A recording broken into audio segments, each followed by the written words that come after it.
Hello दोस्तों। तो कैसे हैं आप सभी। आशा करता हूँ आप सब स्वस्थ होंगे, मस्त होंगे और अपनी पढ़ाई अच्छे से कर रहे होंगे। आज हम क्लास 10 साइंस के टॉप 10 MCQ लाए हैं। आज ये दूसरा वीडियो लेक्चर है। इसमें हम टॉप 10 MCQ सॉल्व करेंगे। तो पहला प्रश्न है, मैग्नीशियम रेवन का वायु में दहन क्या कहलाता है। तो वह भौतिक परिवर्तन होता है या रासायनिक परिवर्तन होता है या कोई परिवर्तन नहीं होता या कोई अभिक्रिया नहीं होती।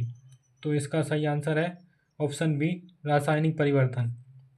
दूसरा प्रश्न है, मैग्नीशियम रेवन के दहन होने पर किसी प्रकृति का लौ उत्सर्जित होता है, वह किस प्रकार की लौ उत्सर्जित करता है। तो लाल और चमकदार, हरा चमकदार, श्वेत चमकदार, नीला चमकदार। तो इसका आंसर सही है श्वेत चमकदार।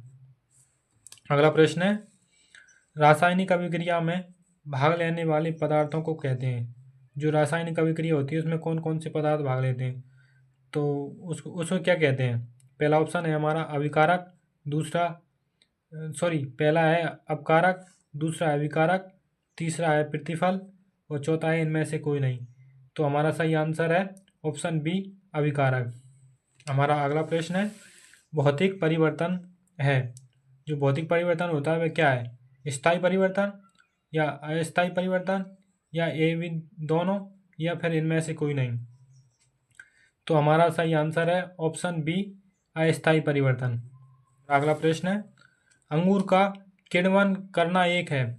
जो अंगूर होता है उसका किण्वन करना एक है, कौन सा परिवर्तन होता है वह, रासायनिक परिवर्तन, भौतिक परिवर्तन, ए और बी दोनों, इनमें से कोई नहीं। तो हमारा सही आंसर है रासायनिक परिवर्तन। अगला प्रश्न है, दूध से दही बनना कैसा परिवर्तन है। दूध से दही बनना कैसा परिवर्तन है, भौतिक परिवर्तन, रासायनिक परिवर्तन, ए और बी दोनों, इनमें से कोई नहीं। तो हमारा आंसर है ऑप्शन बी, रासायनिक परिवर्तन। हमारा अगला प्रश्न है, वह विक्रिया जिसमें दो या दो से अधिक अभिकारक मिलकर एकल उत्पाद का निर्माण करते हैं उसे कहते हैं, उसे क्या कहते हैं। विस्थापन अभिक्रिया, संयोजन अभिक्रिया, अपघटन अभिक्रिया या द्विविस्थापन अभिक्रिया। तो हमारा सही आंसर है ऑप्शन बी, संयोजन अभिक्रिया। अगला प्रश्न है, जब एकल अभिकारक टूटकर छोटे छोटे उत्पादक उत्पन्न करते हैं तो इसे क्या कहते हैं। जब कोई एकल अभिकारक होता है वह छोटे छोटे टुकड़ों में टूट जाता है तो उसे क्या कहते हैं। ऑप्शन ए, वियोजन अभिक्रिया, ऑप्शन बी, संयोजन अभिक्रिया, ऑप्शन सी, ऊष्माक्षेपीय अभिक्रिया, ऑप्शन डी, ऊष्मा शोषी अभिक्रिया। तो हमारा सही आंसर है ऑप्शन ए, वियोजन अभिक्रिया। हमारा अगला प्रश्न है, निम्नलिखित में से कौन सी अभिक्रियाओं के युग्म हमेशा साथ साथ रहते हैं। तो ऑप्शन ए, संयोजन और विघटन, ऑप्शन बी, उदासीनी और विस्थापन, ऑप्शन सी, अपक्षेपण और विस्थापन, ऑप्शन डी, उदासीनी और विघटन। तो हमारा सही आंसर है ऑप्शन बी, उदासीनी और विस्थापन।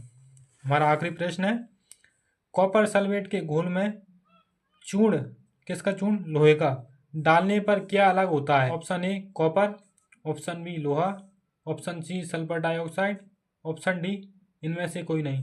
तो हमारा सही आंसर है ऑप्शन ए, कॉपर। यह आपका होमवर्क है। तांबे की वस्तुओं पर हरी परत का जमना क्या कहलाता है।